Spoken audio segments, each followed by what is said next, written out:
Hi, I'm Kenzie Fell, producer and co-host of McGohan and Brabender's podcast channel, Side Effects. Today we welcome Kristi Dinsmore, a leadership and organizational development consultant that helps individuals, teams, and organizations drive profitable growth. And she's one of the most popular speakers for the McGohan and Brabender Learning Centers. Kristi has extensive experience developing future leaders in a number of industries, including technology, manufacturing, wholesaling, and healthcare. As organizations face an urgent need to develop leaders due to both upcoming retirements and a growing economy, she is an obvious choice to have as our guest to discuss our topic today, fast-tracking millennials for leadership. Too many companies have a leadership gap, and Kristi is here to help. Without further delay, Kristi Dinsmore. I'm Scott McGohan. I'm Kenzie Fell. And I'm Anne-Marie Singleton. Now, I think even for our listeners, too, I think what's important is we might be right, we might be wrong. But one thing is, we're not afraid. Our goal is to get you to think about things a little differently. And we're unscripted. We just have free reign for 20 minutes. Welcome to Side Effects with an A. Kristi, welcome. Good morning. Hey, you know what? You have been a guest on Learning Centers for a long time, and now you're a guest on the podcast, and you're just, you're like an icon. Oh, dear. Yeah. A McGohan Brabender master, guru, learning center professional. Well, I've told you before that McGohan Brabender is the only place where I come and get to meet with your clients and share what I'm learning with my clients. So it's been fun for a lot of years. Well, you can certainly pack a room because you have a lot of knowledge and expertise, and people need it, and they want it. Good. Well, let's dive in. Yeah. Yes. So as a millennial, I was very excited for this topic. And kind of tell us, why is this a conversation we're having right now? Why is this so timely? It's very timely for a number of reasons. Right now, we're really finding that leaders are not prepared in organizations, and that's been for the last couple of years. If you remember back in early 2017, I presented Grooming Millennials for Leadership to McGohan Brabender and your clients. And the problem has only gotten worse. We have a situation now where the economy is booming. Unemployment's the lowest it's been in about 50 years. And the leaders are not prepared to take over for the leaders that are about to retire. So they're not equipped. They're not equipped. If you think back in 2008 with the Great Recession, there was a lot of layoffs and people were not retiring as they usually did. So we have an entire generation that has been held back. Companies stopped doing training, and positions were not opening up. Then suddenly the economy turns around and we don't have the time to develop people and train them. So now it's worse than ever. People are poaching leaders from other organizations and not investing in developing their own leaders for their own customers and their own growth. And I think people think millennials, they think, like you said, everyone's younger than what you are. But really, the age range, they're almost 40, right? Exactly. So unfortunately, the oldest millennials really lost out on 10 years of development. They didn't have those opportunities to move up. But what I'm finding now in my clients is people are starting to retire. And when they can retire, they will retire. The problem is that then you have unprepared leaders coming up. And we usually promote the person who's the best at what they do. They tend to not like to stop doing what they were the best at. And so you have leaders that take on too much, that don't delegate. Then we just keep perpetuating that, not developing the next generation of leaders. Right. You know what's interesting, too, is so a lot of times we used to, in our industry, we would look at organizations that had great training programs. Yes. And we would want them to go through that PVC pipe, and then we would poach them. But what's really interesting is those training programs in a lot of, big organizations, it's hard for smaller companies to do that. But for bigger ones, a lot of them have evaporated. A lot of them now believe, well, what's the point in our developing leaders because someone's going to poach them. Even just in the Dayton region itself, we used to have NCR, Standard Register, Meade, that had very robust training programs. So those companies always had a pipeline of people coming through that they were developing. I remember 2-year training programs for salespeople. Now you have individuals coming into an organization wanting to move up, wanting to take on more responsibility, and they don't know how. The hardest transition I found is going from a high-level individual contributor to being a supervisor. We're asking you to give up what you did well, and we've not trained you to actually supervise other people. that's where you start having turnover at the lower levels because I don't want to work for a jerk. Mm-hmm. That's a whole new skill set. I think McGohan and Brabender has an incredible training program, and we have a person dedicated to education and development here. And so when I started, I had a binder. They had weekly meetings with me, and it felt good that they cared. They wanted me to know what I was doing. So I felt very lucky that I had the whole process here. So, well, and leadership is not natural. mm-hmm. I mean, there's a couple of components to it. One, you have to be able to not only manage yourself, but manage the activities of others in order to help your organization grow. In a lot of instances, we've split off leadership from the profitable growth of an organization. Mm-hmm. Yeah, you said something. So an individual contributor, which is it's a good term, and it's easier than leading people. And Kenzie, thanks for saying that we have a good training because we can always get better. We can. Yeah. But I think it's interesting too. Even when I started, so in sales, I got a phone book and a phone.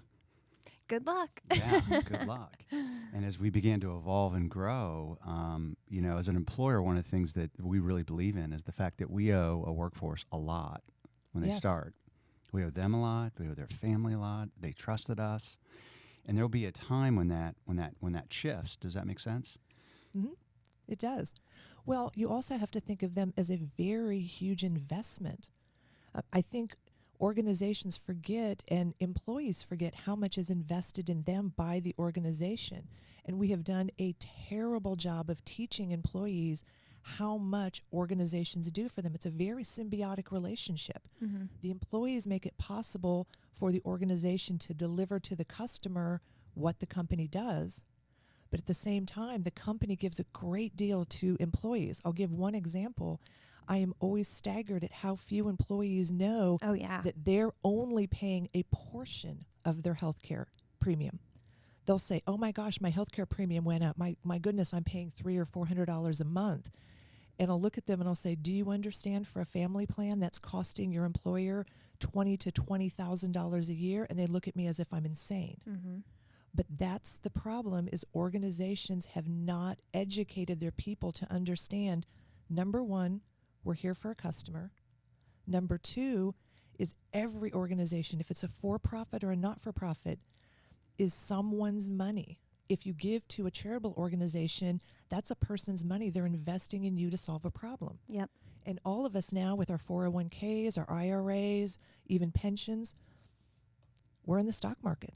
And so those companies are expected to give a return to those people for investing their money in their company. We're not explaining that to employees today. I think a lot of people, too, they get excited to hear about, like, the fun perks, like PTO, or we have fruit in the cafeteria, or, like, we have a gym on site, or little things like that, but they really don't think of the whole picture and, like, how much the company really is giving back to you. Mm-hmm. Yeah, I think what's interesting, too, and you brought this up, is, unfortunately, society, like capitalism, has gotten a bad rap. Oh, do not get me started on that. Yeah. That's a whole nother podcast. Well, it is, but in regards to that, is obviously there has to be a profit in order for, because we have things like rent goes up, gas goes up, electricity goes up, health premiums go up. Yeah, and even as even as an adult, things in our lives go up. So you make really good decisions as a human being, or bad ones, and businesses have to make those same decisions. It's an entity. Exactly. Well, I am always afraid the Secret Service is going to come in and arrest me for cutting up U.S. currency, but I'll do that as an example for some of my clients of, here's a dollar bill. They genuinely think that if the sales were, let's say, $10 million a year, that the owners are taking home $10 million. Yeah. And I have to show them, here's a big slice for the cost of goods sold. Here's a giant slice for salaries, wages, overtime. Another huge slice for healthcare. Every time that someone does not take care of their own health, the cost goes up for the employer. Then you have this little teeny tiny slice left that many companies give back to employees in profit sharing. But if you have a couple of people who decide to play games with forklifts in a warehouse and they damage it, boom, the profits are out the door. And there's an easy way to talk about that too. So one of the things that we did here, and it was probably 5 or 6 years ago, was if McGohan and Brabender was a lemonade stand. Yes. What would the cost of a cup of lemonade? Like, what would it cost? And then what would it cost the company if you dropped it? So with companies and communication, the kind of the misconception is the fact that people understand this. And I think what you're telling us is like, no, they don't. No, they don't. And so lean into it and have this conversation. Well, last night I was speaking to a dean of a business school, not here in the Dayton region, and we were talking about this very subject. And he was, no, they know about profitability and they know about ROI and accountability. And I said, how do you know that? Because I have people who've come out of colleges, very good colleges in finance and business, and they do not know this. They don't understand about the profitability of the company, and then it's the employee's job to protect that. And it's the company's job to invest in their people to make their people the best they can be. So how do organizations feel about millennials today? Millennials, it is interesting. Kenzie kind of implied this earlier. We have a tendency to think of millennials as anybody younger than us. And really, it is a very large generation. It is, in fact, larger than the baby boomers. But people look at millennials and they think they're not prepared, which unfortunately is true now. We've just talked about that. They also think that they're entitled. Well, they kind of are, because they've had things that we never imagined. They can customize all of their clothing. They have cell phones. Information is available to them anytime. But they're hardworking. They really want to contribute. And one of the things that makes me the most excited is they want to dive in and help solve the problems that we're facing, whether it's corporate, whether it's community, whether it's global. Climate change. Millennials we're going to save the world. I'm sorry, we're going to save the world. We need that. We definitely need that. But in order to do that, we have to be preparing them to take care of a customer. All these things such as climate change, companies could work together to take care of this because customers do want that. Customers are starting to say, we're bringing, bags back to our grocery stores, and we'll bring, canvas bags in because we don't want to have too much plastic. Yeah.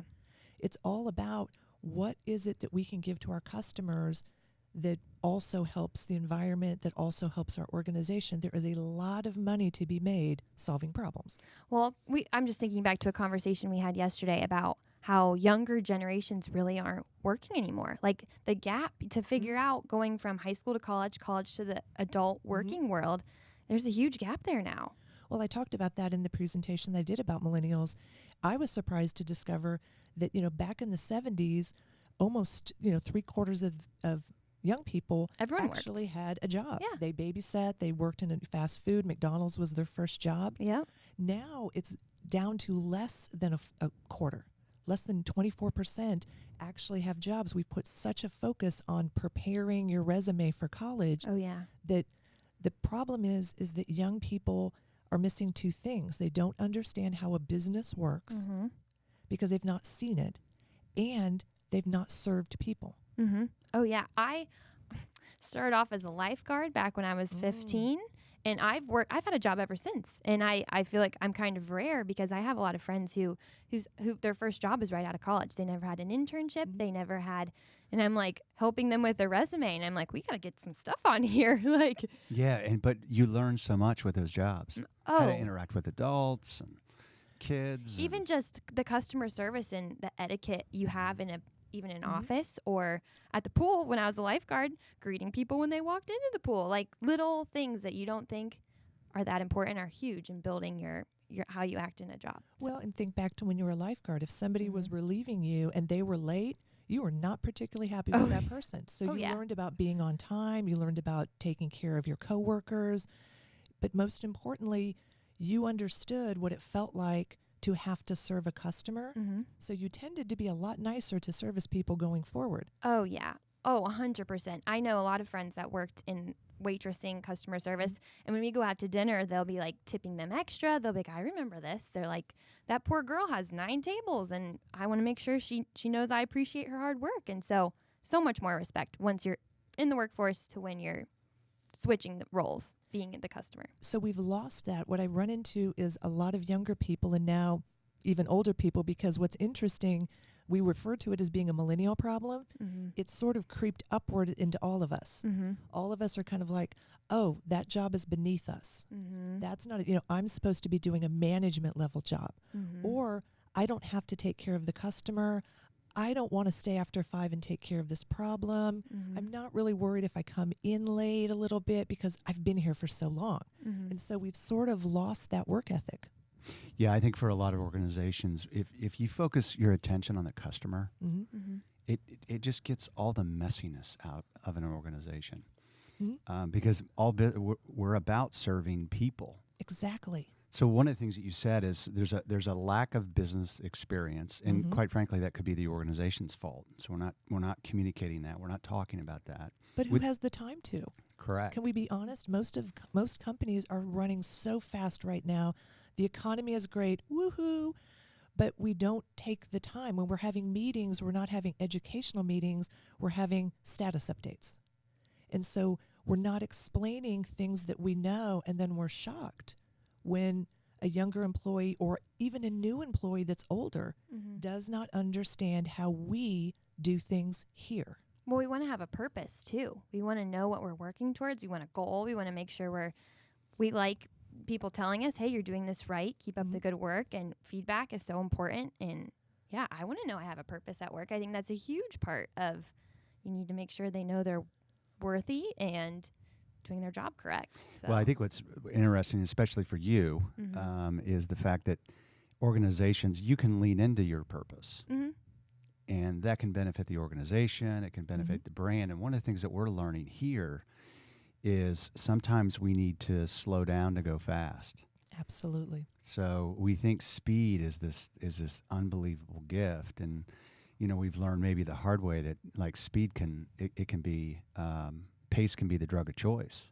Well, we're so distracted now. I remember my first manager, all they did was manage. There was no email at that time. Ooh. I think the number one thing that organizations could do is to start hiring administrative assistants again.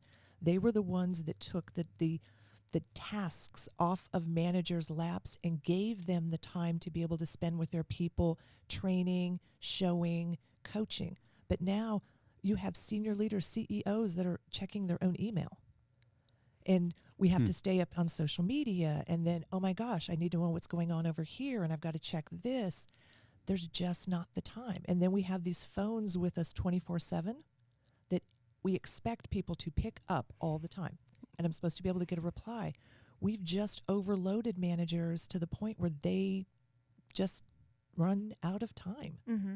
And wouldn't that be a great experience for an assistant to watch and follow a leader in all those tasks? What a great experience for someone. NCR used to have a position called an executive assistant, an EA. Mm-hmm. And people would think, oh, well, that's a secretarial job. No, you were working with a senior leader of a Fortune 500 company, and you were learning just by observing everything that they did, the decisions that they had to make, the problems that they had, and what were those challenges and how did they solve those? How did they get people to do things that people really didn't want to do? When they left that role, it was like a PhD in leadership. Mm-hmm. So I'm thinking back to our millennials and how we are in the workplace. How have we impacted the workforce today? Because I know a secretary is so important, an executive assistant is so important, but I don't think I would have applied for a job like that right out of college. I think I would probably want a title. Everyone kind of wants that title and a promotion down the road. I hear that all the time from clients that they talk about. They just want to move up so fast and they want to be a title and they want to be CEO tomorrow.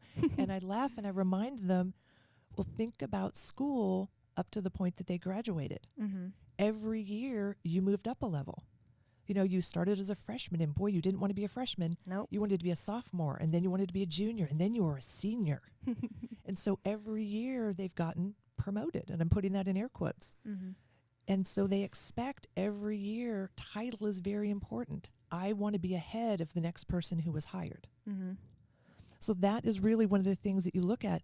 But it isn't so much about title as it is you want to be able to do more. You want to learn more. You want to grow more. Exactly. That's not an age thing of millennials. Everyone wants that. I think one of the key ways that millennials have impacted organizations is you all want work-life balance. You're willing to work really, really hard, but you understand life is now. Yep. So what we're starting to see is older people saying, I don't know if I want to be here till 7 or 8 o'clock at night. Mm-hmm. And my answer to that is learn how to be more efficient. Mm-hmm. Now, companies are going, well, hold it. We want them to do more, do more, do more. And I said, no, you want them to do the right things as efficiently as possible. Then they go recharge and they come back and do it again. Yep. But it really became putting in the hours versus getting results. Well, I think work-life balance has always been important, but now more than ever, people are like, life is short. We have 24/7 access on our phones. We can answer emails laying in bed. But really, you have to do your work, be efficient from 8 to 5, and then you can leave at 5, and you can have your life.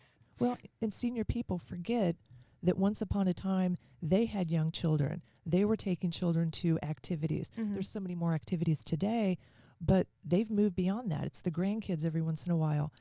Now you have younger people who are really trying to balance so much of life. They want to do a great job at work, but they also really feel that this is the time their kids are young. And so they want to figure out how do they get to spend time with them also. Well, I think one of the things, too, that organizations face is this kind of succession planning. Exactly. So I have this workforce that potentially could be leaders, Mm-hmm. and then I have a workforce that's largely maybe individual contributors. Mm-hmm. And we've got this gigantic, gap. And so what advice do you give organizations about that succession gap? I ask them to look at two different things. One is when you look at who are your best people and understand you have to have a backup for them. Because they'll say, oh, Kenzie is really fantastic. And I said, well, is Kenzie immortal? And they'll go, no. And I said, I think she is. well, she's Thanks, fabulous, Scott. but she's not necessarily immortal. Mm-hmm. They could be out for any given reason. Just a couple of years ago, I had 5 senior leaders. Many of them were presidents of their organizations that had heart attacks. Ugh. Thank goodness none of them died, but they were out anywhere from 4 weeks to 6 months. Where is their backup to hold the company together for them to return? So that's one of the first things is the organization prepared if somebody has to step out? They also might step out because they could get poached, using, Scott, your term that you used earlier. Yeah. But really looking and saying organizations are intended to grow. They must grow or they're going to die. So you have to say, if it takes me now, where's the next me to be able to handle the growth that we're going to have? Yeah, one of the things that I've told, especially younger people, is they ask, like, how do I grow here? And how do I get and I love this, and it's slightly risky, but it's lead until someone tells you not to. Mm-hmm. So in other words, I can't hand you that. You've got to earn that, go lean into it, and go lead. Because for the most part, a lot of people will not stop somebody that wants to lead. Mm-hmm. Now, if they've come up in an organization like yours where there was onboarding, where there was training, you feel a little bit safer that they're not going to go off the rails and wreck the entire, the whole entire car. But it's interesting because last year was the year of initiative. That was kind of every client I went to was saying the same thing that you did, which is we have these employees that they go after it and I don't have to tell them what to do. They automatically do that next step. And I said, well, yes, they have high initiative. Mm-hmm. What we know from studies is half of the U.S. working population scores below average on initiative. Wow. Everybody can't be above average. Some people are below average. They're fantastic if they have clear goals. Oh, yeah. But how many organizations don't really communicate clearly, this is our goal, and here's the limits of what you can do? So without goals, they're waiting to be told what's the next thing. I did what you told me, Scott. Oh, now you want me to do that? Absolutely, I'll go and do that. Mm-hmm. But what we're looking for are those people who are proactive. Mm-hmm. The only way I can be proactive is if I know where we're going. If I have a roadmap, I know the limits, I know what I'm allowed to do and what I'm not allowed to do. And within that circle, I can be high initiative. So for a company that is facing the succession gap, what kind of steps need to be taken to close the gap, to make this better? Number one is identify potential as early as possible. And this particularly impacts women because women are coming out and they tend to go into functional areas, HR, marketing, etc. What we know is senior leaders come from 3 primary areas: Operations is number 1. Number 2 is finance. Number 3 is sales. They need to get into those types of job roles as early as possible. Say that again. Operations, understanding how the business runs. Yep. Finance, understand how the business makes money. Yep. And sales, understanding the customer. That's where your CEOs come from, because they have the most global view of how the organization actually works. The functional areas are very, very important, but to be perfectly honest, you could outsource that. But you can't outsource your customers. You really aren't going to outsource your money. And the operations is why you exist. So finding talent early and getting them acquainted with experience in, and then determining where they can best contribute to the organization in one of those areas is critical. Giving them training, giving them the opportunity to understand the difference between an individual contributor and supervising other people. Because we only promote people who are really excellent, and then we give them people who aren't as excellent to report to them. So supervisor training, I'm doing a lot of supervisor training right now, and they are hungry to learn how to be better at that. It's an extremely stressful role. And then the next level, moving them on up to management. Then leadership, that's the goals. Where are we going as a company? And leadership is scary because, Scott, you know, there's not a book that has all the right answers. There isn't. You know, one of the things that a lot of organizations ask is, with this generation, they move around a lot. So why do I want to spend a lot of money and resources on investing in somebody? Yeah, if they're going to leave. This workforce that, you know, I've been here 30 years. I've had, you know, I worked at Casano's Pizza, and then I had a job in New York, and then I came to McGohan and Brabender. And I worked at a golf course. So So help organizations maybe understand why do I want to do that? Well, millennials, you have to remember, have traveled more than any other generation. They've traveled globally. They've traveled around the United States. Travel is much less expensive than it used to be. Oh, yeah. So I hear all the time of people going to places I would never have dreamed of going until I was retired. So they feel comfortable moving around. The other problem is organizations do a terrible job of talking about why you should live here. I mean, you just spoke, Scott, about living in Dayton for a long time. I've been in Dayton now for a long time. It's a great place to live. I love Dayton. You know, the cost of living is building inexpensive. A house. Yeah. There's great education here. We have wonderful metro parks. It's close to Cincinnati. It's close to Columbus. But, you know, our commutes are 11 minutes in most instances. We're not telling people, you know what? It's pretty nice here. Why don't we stay here? We have a better opportunity of starting a company. We don't tell people that. We just let them go and then say, gosh, Dayton's a terrible place to live. It's a great place. It's a wonderful place to live. It's a best kept secret. Let's not have everybody move here. We're a hidden gem. I just think I love Dayton. I grew up an hour away. I went to University of Dayton. I stayed. I found this job, and I feel like this is where I was meant to be. And I've had 3 jobs previous to this as an adult. And the training, the investment you guys have put into me, I feel like this is my spot, you know? So I feel as a millennial, I might be a rare case, but I'm not going anywhere. And you're not that rare. What people don't understand is that by human nature, we want to be part of a tribe. Right. So everyone, I don't care what your age is, you're looking for a place to be a part of. Families have scattered a little bit now, but millennials don't want to job hop. They want to go someplace and they want to stay. They want to contribute. They want to help their friends, their coworkers be better. And so if companies really spent the time onboarding them correctly, educating them, inspiring them with this is what we do to help people. Maybe stop calling them customers. This is what we do to help people. Millennials and older workers would stay. So how is millennial management different than the other generations? They're a little bit more impatient. They have not had the age to look at something and say, yep, that's happened before. No one's going to die. People make mistakes. Again, we're promoting the best of the best people and asking them to manage people who can't do what they do. So sometimes I say, should you really be promoted or should you just be a fabulous individual contributor? Mm-hmm. The millennials want communication constantly. They are, again, I can impatient. attest to that. Yes. Impatient. They get frustrated by why can't we go ahead and do this now? And they don't tend to plan ahead as much as older generations do. And I think that's simply because they haven't been taught to plan. That's interesting. So, like, to end on a high note, would be the fact that, like, they're changing the workplace. There's no question about it. So what advice are some good things that we can look forward to? Oh, it is a huge generation that is the best educated generation in the history of mankind.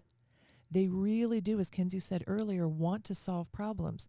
Truth of the matter is, every generation wanted to solve problems. If you think about the pollution in the 70s with the crying Indian, we really did a lot to clean up our highways and things.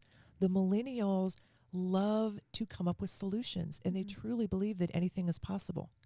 If we let them loose, they will take over things. Think about some of the things that have just happened in the last 10 years. SpaceX, the ability to send a rocket up and then have it come back down and land on a platform. I can promise you millennials were involved in that. Yeah, I think what's really interesting, what I heard is, so if you don't like change, you're gonna like irrelevance even more. Absolutely. So I think what's interesting too is just embrace it. Just lean into it. If everybody stops and says, our purpose here is to help others. Our purpose is to help them either through charitable, through a business. Every business exists to help solve a problem for someone. If that's what we got up every morning and said was, I'm coming in and I'm helping change the world and make it better, that's what millennials are looking for. And to tell you the truth, isn't it what we're all looking for? Someone to tell us and remind us of that every single day. And we're having a bad day. Hey, what you do matters and makes a difference and helps other people. If we need to tell everyone that, not just millennials. Well, I would like to give some kudos to Scott, too. You tell people every day, thank you for being here. Thank you for making a difference. And even though that sentence can change the outlook of that person's day. Like, I'm going to send an extra email. I'm going to, and I so appreciate everything that you do to make sure we know that you want us here and we make a difference here. And I feel McGohan and Brabender does a good job of. And Scott's over there blushing. Well, I know. Sorry. Yeah. No, but you've made a big difference in this organization already, and you've just been here a short period of time, and we're really blessed by that. Words matter. Yeah, right. Eye contact matters. But too many generations and too many managers and too many leaders at the end of the day become frustrated and say, you know what, I pay them. And praise is the most powerful motivator for people. For you to say, you did well, they are automatically going to want to do more, and they're going to want to get more of that praise. If everyone went around every day praising every behavior they want to see repeated, and anyone listening to this podcast who's ever gone to a training from me is nodding their head going, yes, Kristi, I know you say that all the time. We'd have a much better workplace, and we'd have much more energized employees. Yeah. Well, I can't thank you enough for being here. And praise is free. So if you're listening... praise is earned, though, too. Yeah, that's true. But one of the things that we want to do is ask the audience, if you have any ideas on future topics to talk about on side effects, you can email myself at scott@healthierbirthdays.com or Kenzie at healthierbirthdays.com, or you can find Kristi Dinsmore, too, on LinkedIn. Yes, absolutely. And reach out to her because she's amazing. So we can't thank you enough for being here. Oh, thanks for inviting me, and I love working with McGohan and Brabender. Wonderful. Have a great rest of the day. Take care.